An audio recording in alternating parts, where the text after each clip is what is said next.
Hi, this is Mike Hewitson. This isn't the video that I intended to send to you today.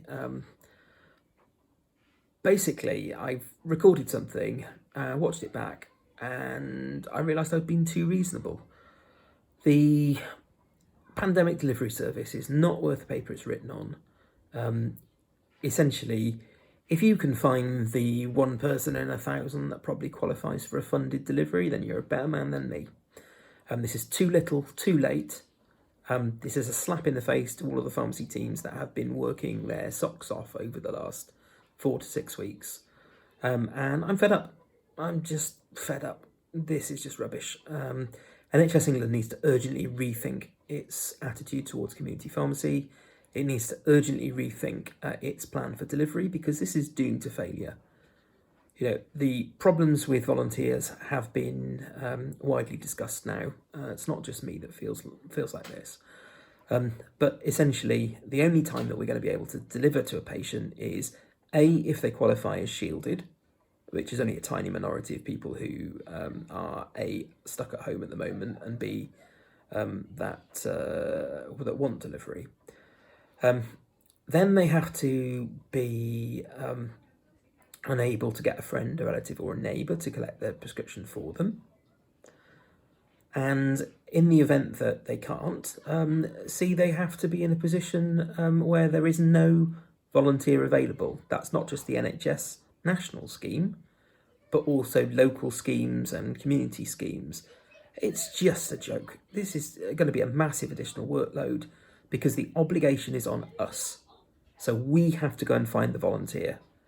That means that you've either got to log on to one of these stupid apps to source a volunteer, and if you're in a rural area like ours, there is absolutely no guarantee that you're going to find somebody when you want them. And then you have to manage those logistics. So you're going to have to make additional phone calls. You're going to have to then make an assessment when the patient comes in. This is the real cherry on the cake, which I can't believe. The pharmacist has to decide whether the person collecting a medicine, and bear in mind that all CDs and drugs that are liable to diversion are excluded from this scheme. So this is just for normal medicines. The pharmacist has to make a decision about whether they feel that person is an appropriate person to be delivering medicines. It's not clear what happens if we don't think they are. So what do we have to do? Find another volunteer? Deliver ourselves at that point? It doesn't specify. This is just nonsense. This is a complete waste of everyone's time and effort. I can't believe we waited a month for this. From where I sat, this looks very much like NHS England coming up with their own harebrained scheme as usual, and then saying to PSNC, take it or leave it. Well, personally, I think I'd rather they left it, to be honest, because this just leaves us in a whole worse situation than we were in before. Now we've got an obligation to deliver to people. You know, in my case, as a rural contractor, we've got some people that are 7 or 8 miles away, and you're talking about a 14-mile round trip potentially to deliver one urgent antibiotic to somebody. Well, you can forget this service being anything other than a massive loss to contractors. Now, obviously, I understand these are difficult times. I understand that there are people in a lot worse positions than us. But likewise, I don't want to have to fund everything from the patients that don't qualify for an NHS-funded delivery through to the ones that do. It's just unbelievable. So, where do we go from here? I don't know, because the obligation is now in our terms of service. So we've been stitched up like a kipper on that one. I honestly feel like telling them to go shove it, but we're all reasonable people. We'll all put our patients first. I know that. I don't know.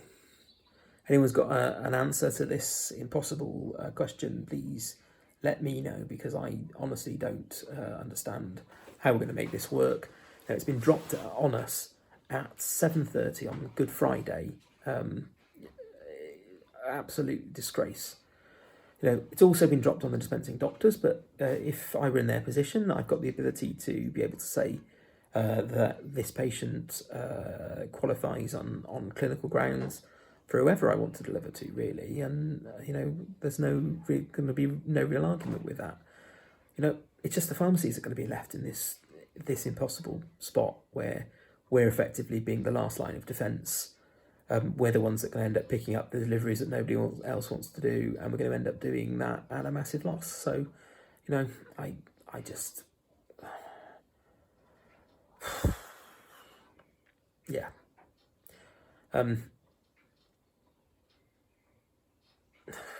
That's it, really. I can't really say any more than that, but thanks for listening. Hope you had a good Easter weekend break, and I'm sorry that this service continues to be an absolute shambles.